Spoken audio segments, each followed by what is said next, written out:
Each love language is unique and good in its own way. We must be able to identify the way people want to be loved and not impose our own personal preference on how we think they should be loved upon. Once you understand it, it will be a lot easier to keep a relationship alive and going. Physical touch is a way of showing excitement, concern, care, and love. Words of affirmation. These type of people thrive on hearing kind and encouraging words. Quality time. People deepen their connections with others through sharing time. Acts of service. Anything someone can do to ease the burden of responsibilities on a person will make that person feel truly valued and loved.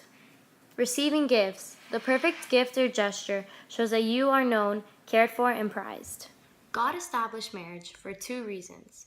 1, for the good of the husband and wife, and 2, for the procreation and education of their children.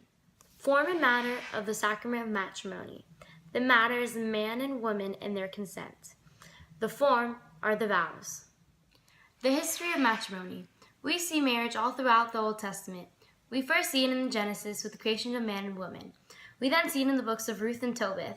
And last, we see it in the covenant made between God and his people. This covenant prepared the way for the new covenant, in which Jesus not only restored marriage to its original state before the fall of Adam and Eve, but raised it to a new sacrament among the baptized. The sacrament of matrimony is only a sacrament when it is between 2 baptized Christians, and this sacrament is administered by a priest. The purpose of matrimony is more than just procreation and education of their children, but it is also a means in which couples serve the common good of the church and their society.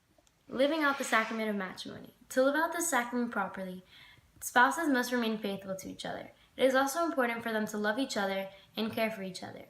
It is also important for them to have a healthy sexual relationship where each one honors and respects each other.